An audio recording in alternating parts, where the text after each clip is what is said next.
క్రీస్తునందు పరిశుద్ధులందరికీ ప్రభువుకి వందనాలు చెల్లిస్తున్నాను. చుట్టూ ఉన్న పరిస్థితులు చూడకు, దేవుని వైపు చూడు. క్రైస్తవులుగా, విశ్వాసులుగా మన జీవితాల్లో క్రీస్తునందు మన చుట్టూ ఉన్న పరిస్థితులను చూస్తే మనకు భయం కలుగుతుంది. చుట్టూ ఉన్న పరిస్థితులు నిన్ను నిస్సహాయుడిగా చేస్తాయి. చుట్టూ ఉన్న పరిస్థితులు నిన్ను చేతకాని వాడిగా చేస్తాయి. కాబట్టి విశ్వాసులుగా మన జీవితంలో కొనసాగుతుండగా మనము విశ్వాసమునకు కర్తయు దాన్ని కొనసాగించేవాడైనా యేసు వైపు చూడాలి.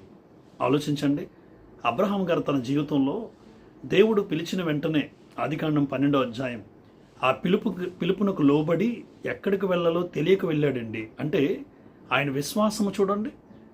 ఈరోజు విశ్వాసులకు తండ్రిగా ఉన్నాడంటే ఎక్కడికి వెళ్ళాలో తెలియక వెళ్ళాడు. దేవుని యందు నిరీక్షణ ఉంచాడు. ఒక ఉన్నతమైన స్థితిని అబ్రహాం గారు పొందుకున్నారు. ఆయన పరిస్థితులు చూడలేదండి, తను పిలిచిన దేవుని వైపు చూశాడు. మోషే ఎర్ర సముద్రం గుండా ఆ ఇశ్రాయేల్ ప్రజలు నడిపిస్తూ ఉన్నప్పుడు ఇశ్రాయేల్ అందరూ కూడా భయపడ్డారు. ఆ ఎర్ర సముద్రాన్ని చూసి ముందు నుయ్యి వెనక గొయ్యిలా తయారైంది వారి పరిస్థితి. అయితే ఇశ్రాయేల్ అందరూ కూడా పరిస్థితులను చూసి భయపడ్డారు. మోషే దేవుని వైపు చూశాడండి. పరిస్థితులను చూడలే. ఎందుకు అంటే పరిస్థితులు ఎప్పుడు నిన్ను భయపడతాయి. నీ చుట్టుపక్కల పరిస్థితులు ఎప్పుడూ కూడా నిన్ను నిస్సహాయుడిగా, చేతకాని వాడిగా, బలహీనుడిగా చేసేస్తాయి.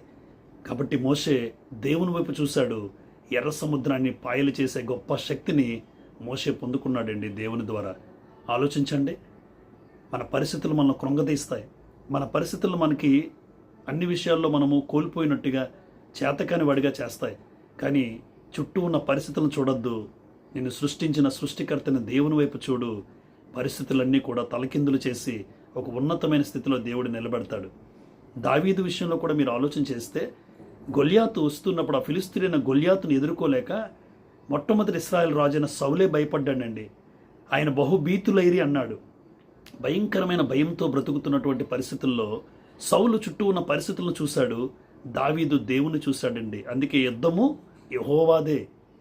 దావీదు దేవుని వైపు చూశాడు, పరిస్థితులను చూడలే. పరిస్థితులను చూసిన సౌలు తన జీవితంలో కోల్పోయిన పరిస్థితి. కాబట్టి దేవుని వైపు చూసిన దావీదును బట్టి మనం ధైర్యం తెచ్చుకోవాలి.